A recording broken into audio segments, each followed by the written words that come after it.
Ranchi Medifirst hospital super specialist hospital Bariatu Ranchi का उद्घाटन आज 19 जून को हुआ। मेडिफर्स्ट हॉस्पिटल अपने मरीजों को स्वास्थ्य सेवा प्रदान करने के लिए समर्पित है। रांची के अग्रणी स्वास्थ्य सेवा संस्थानों में से एक के रूप में यह हॉस्पिटल एक ही छत के नीचे इमरजेंसी केयर से लेकर विशेष उपचार तक चिकित्सा सेवाओं की एक विस्तृत श्रृंखला प्रदान करता है। हॉस्पिटल के स्किल्ड हेल्थ केयर प्रोफेशनल्स रोगी को बेहतर से बेहतर देखभाल प्रदान करने के लिए प्रतिबद्ध है। मेडिफर्स्ट हॉस्पिटल में आप नियमित जांच से लेकर इमरजेंसी ट्रीटमेंट तक के लिए पूरे भरोसे के साथ पहुंच सकते हैं। हॉस्पिटल में 15 साल से अधिक एक्सपीरियंस डॉक्टर की टीम है, जिसमें डॉक्टर अंशु अग्रवाल, डॉक्टर अंकुर सौरभ, डॉक्टर कुमार विशाल और डॉक्टर निशांत कुमार अपनी सेवाएं देंगे। मेडिफर्स्ट हॉस्पिटल में gynaecologist, maternity and child care, spine, ortho उपचार की अत्याधुनिक सुविधाएं उपलब्ध है। पहले तो जोहार झारखंड और आप लोग का भी नमस्कार। ये मेडिफर्स्ट हॉस्पिटल जो हमने खोला है, ये बहुत ही एक उद्देश्य के साथ हमने खोला है। मैं डॉक्टर अंकुर सौरभ ऑर्थोपेडिक सर्जन हूँ और हमारे और भी जो साथ में हमारे लोग हैं, डॉक्टर निशांत, डॉक्टर विशाल, हम तीनों ही ऑर्थोपेडिक सर्जन हैं और हम तीनों ने ये डिसाइड किया कि हम एक अस्पताल ओपन करेंगे और किसी ऑब्जेक्टिव को लेके ये हमने खोला है। हमने देखा अपने 10-12 साल जो रांची में हमने प्रैक्टिस की, इसमें हमने देखा कि यहाँ पे हॉस्पिटल्स बहुत अच्छे हैं, बहुत अच्छे सर्जन्स हैं। ऑर्थोपेडिक में हम एक सुपर स्पेशलिटी हॉस्पिटल खोलना चाहते थे, जिसमें कि ऑर्थोपेडिक्स अब एक ब्रांच नहीं रह गया, उसमें भी कई सुपर स्पेशलिटी आ गई हैं, जैसे कि स्पाइन सर्जरी, जोड़ प्रत्यारोपण सर्जरी, कॉम्प्लेक्स ट्रॉमा सर्जरी, दूरबीन द्वारा किए जाने वाले ऑर्थोपेडिक की सर्जरी। तो ये सारी चीज़ें को लेके हम लोग यहाँ पे एक सेंटर खोले हैं, जिसमें कि ऑर्थोपेडिक बास्केट में जितनी भी प्रकार की सुपर स्पेशलिटी सर्जरी होती है, जिसके लिए अधिकतर लोग बाहर करते हैं, वो सारे चीज़ हम एक सेंटर पे प्रोवाइड करते हैं। दूसरा जो हमारा फोकस था मेडिफर्स्ट हॉस्पिटल को खोलने का, कि एक quality maternity child health centre हम दें।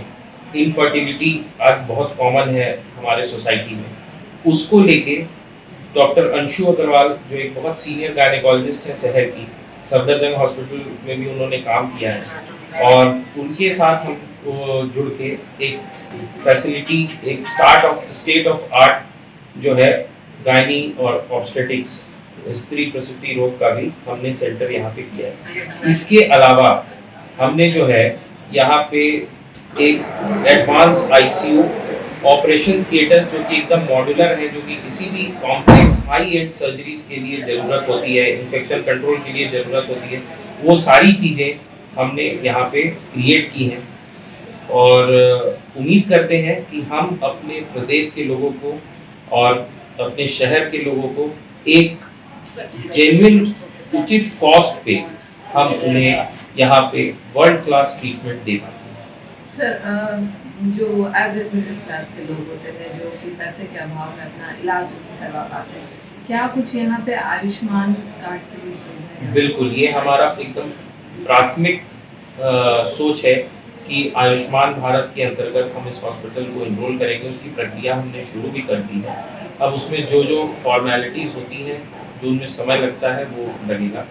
इसके साथ साथ जो बाकी इंश्योरेंस, टीपीएस, वो भी इम्पैनलमेंट इस हॉस्पिटल में सारे रहेंगे। बट हमारा फोकस इसके साथ साथ जो मिडिल क्लास लोग हैं, जो ना आयुष्मान के अंतर्गत आते हैं और ना ही उनके पास इंश्योरेंस की अपनी मेडिकल सुविधा रहती है, उनको भी हमने एक अपना ये प्लान किया है कि हम उनके लिए, जिन्हें कैश में ट्रीटमेंट कराना पड़ता है, उनको हम एक मिनिमम बेयर कॉस्ट, जिसमें कि वो अफोर्ड भी कर पाए और क्वालिटी सर्विस। हमने यहाँ अपने हॉस्पिटल में एक चीज़ को बहुत ध्यान दिया है कि किसी भी तरह का इक्विपमेंट, मशीन, गैजेट जो हम लोग ऑपरेशन और ट्रीटमेंट के लिए आजकल इस मॉडर्न मेडिकल वर्ल्ड में यूज़ करते हैं, वो हमने यहाँ पे अपने हॉस्पिटल में लगाया है। तो एक लोएस्ट मोस्ट कॉस्ट पे हम एक बेस्ट ट्रीटमेंट अपने रांची वासियों को, अपने झारखंड वासियों को और आसपास के प्रदेश के लोगों को देना चाहते हैं। क्योंकि देखा गया कि आप ऑर्थो से रिलेटेड है और कई सारी बीमारियां जैसे नी रिप्लेसमेंट है, काफ़ी लोग उससे मतलब सेटिस्फाई नहीं हो पाते हैं कि मतलब इसमें हम ट्रीटमेंट आपको अच्छी हो पाएगी, कैसे उनको आप ये करेंगे? देखिए, ये जो एक मिथ है, मिथ यानी कि एक भ्रम है जो हमारे समाज में है, और ये सिर्फ नी रिप्लेसमेंट को लेके नहीं, ये बहुत सारी ऐसी सर्जरी या ट्रीटमेंट है जिसको लेके अलग अलग विभाग में भी अगर हम जाएं, चाहे कैंसर ट्रीटमेंट को लेके हो, चाहे कोई भी advance surgery, neuro surgery, spine की सर्जरी को लेकर हो, तो ये मिथ है। लेकिन आज की डेट में मैं बहुत जिम्मेदारी से आपको बता सकता हूँ कि नी रिप्लेसमेंट करा के पूरे, अगर हम वर्ल्ड का डाटा देखें, दुनिया भर का और अपने देश का भी, तो लाखों के संख्या में लोग इस ऑपरेशन को करा रहे हैं और लाभान्वित हो रहे हैं, मतलब वो बेनिफिट उसका ले पा रहे हैं और ठीक हो रहे हैं। अगर ये सर्जरी में कोई प्रॉब्लम होती, अगर हमारी दवाई कोई हम लेते हैं उसमें अगर कोई बेसिक प्रॉब्लम होती, तो वो दवा कभी भी सक्सेसफुली इतनी अक्रॉस द वर्ल्ड अपने आप को नहीं फेमस कर पाती। उसी तरह नी रिप्लेसमेंट सर्जरी है, ये एक ऐसी ऑर्थोपेडिक सर्जरी है, क्योंकि मैं खुद एक जॉइंट रिप्लेसमेंट सर्जन हूँ। मैंने जर्मनी में अपनी ट्रेनिंग की है जॉइंट रिप्लेसमेंट को लेकर, और स्पोर्ट्स इंजरी सफदरजंग में एक बहुत बड़ा सेंटर है जहाँ पे मैंने काम किया है, जहाँ सिर्फ स्पोर्ट्स इंजरी और जॉइंट रिप्लेसमेंट की जाती है। तो बहुत बड़ी जिम्मेदारी से आपको बता सकता हूँ, ऑर्थोपेडिक विभाग का ये एक ऐसा सर्जरी है, एक ऐसा ऑपरेशन है जो कि आपकी लाइफ चेंज कर देता है। जो लोग हमारे पास व्हील चेयर पे आते हैं, जो स्ट्रेचर पे आते हैं, अपने से बाथरूम तक जाने में उन्हें दिक्कत हो रही होती है ओल्ड एज में, हम लोग उन्हें बिल्कुल सीढ़ी चढ़ा के और बिल्कुल नॉर्मल वॉक कराते हैं। तो ये एक मिथ है हमारे समाज में, लोग डरते हैं सर्जरी को लेकर, लेकिन हाँ, हम लोग यहाँ बैठे हैं कि इस चीज़ को हम करेक्ट कर पाएँ और इस सर्जरी का बेनिफिट लोगों को दें। सर बेसिकली आपने बताया कि ये जो आप लोग 3 डायरेक्टर्स हैं यहाँ पे, वो ऑर्थोपेडिशियंस हैं, और आप लोग जो और सुविधाएं देंगे वो फर्टिलिटी की सुविधा। तो ऑर्थोपेडिक्स और फर्टिलिटी के अलावा और भी क्या सुविधाएं यहाँ पे मूलभूत मिलेगी आप लोगों को? देखिए, कोई भी एक जो मल्टी स्पेशलिटी हॉस्पिटल में होता है वो सारी सुविधाएं हैं। अभी आप अगर हमारा हॉस्पिटल का टूर करेंगे तो देखेंगे कि जो आईसीयू हमने बनाया है, जहाँ की बहुत सीरियस क्रिटिकल पेशेंट्स की ट्रीटमेंट की जाती है, उसमें भी सारे मशीन, सारे डॉक्टर्स हमारे आईसीयू के वेल क्वालिफाइड और एक्सपीरियंस डॉक्टर्स हैं। बट ऑब्स्टेटिक्स गायनेकोलॉजी, स्त्री प्रसूति रोग की जो डॉक्टर हैं, डॉक्टर अंशु अग्रवाल, जो हमारे बगल में बैठी हैं, तो ये she is also a director, वो भी वन ऑफ द डायरेक्टर हैं। तो हम लोग 3 नहीं 4 डायरेक्टर हैं, और इसी तरह से हमारा जो फोकस है वो इन 2 डिपार्टमेंट को लेके ज़्यादा है। और ये डिपार्टमेंट अब एक डिपार्टमेंट नहीं रह गया, इसमें सुपर स्पेशलिटी पंख आ गई है। जैसे कि हम अब गैस्ट्रो की बात करते हैं तो उसमें रीनल अलग है, गैस्ट्रो अलग है, सर्जरी में दूरबीन द्वारा करने वाले अलग हैं। तो उसी तरह से ऑर्थोपेडिक भी अब स्पोर्ट्स इंजरी के अलग सर्जन्स होते हैं, जॉइंट रिप्लेसमेंट के अलग होते हैं, स्पाइन के अलग होते हैं, ट्रॉमा के अलग होते हैं, फुट एंकल हैंड के सर्जन्स अलग होते हैं। तो ये चीज़ को हम अपने प्रदेश में लाना चाह रहे हैं कि super speciality orthopaedics under one roof, quality कैसे आप उस सर्जरीज का पा सकते हैं, बेनिफिट पा सकते हैं। मैं अपना नाम बताना चाहूँगी। मैं डॉक्टर अंशु अग्रवाल हूँ। I am an obstetrician and gynaecologist, और मैंने सफदरजंग से अपनी ट्रेनिंग की है। और जो आपका सवाल है पीसीओ से रिलेटेड, पीसीओ इज़ लाइक, सबसे पहले उसका फुल फॉर्म बता दूँ, काफ़ी लोग को शायद नहीं पता होगा। This is polycystic ovarian syndrome, जिसमें कि 3 लक्षण मेन होते हैं: मोटापा, पीरियड्स का इरेगुलर होना, और बहुत सारे एक्ने होना, स्किन रिलेटेड प्रॉब्लम्स होना।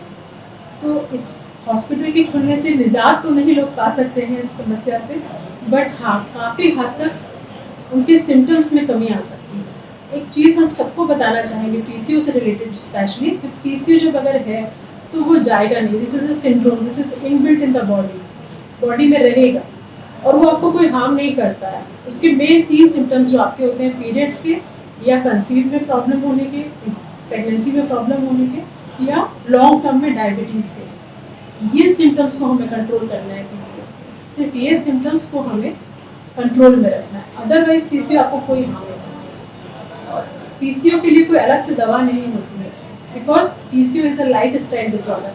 आपका जो सीडेटिव लाइफ स्टाइल हो गया है आजकल, जितना वो लोग जंक फूड खाते हैं, ओबेसिटी होती है, मोटापा होता है उसके कारण, इसी के चलते पीसीओ का बीमारी इतना ज़्यादा चल गया है आज। इसका कोई अदर कारण नहीं है, सिर्फ यही एक कारण है, लाइफ स्टाइल डिसऑर्डर।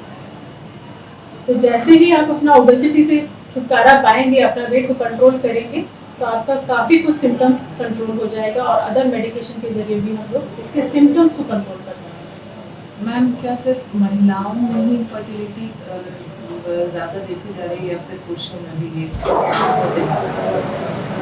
बिल्कुल, बहुत अच्छा सवाल आपने किया है।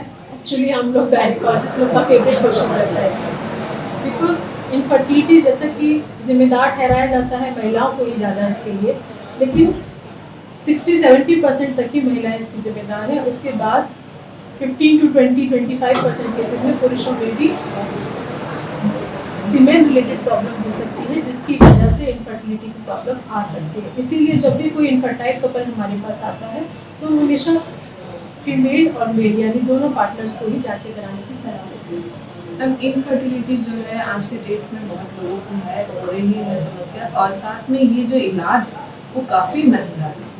तो अदर हॉस्पिटल से अगर आप तुलना करें इस हॉस्पिटल की, तो क्या कुछ यहाँ फैसिलिटी इस तरीके की मिलने जा रही है?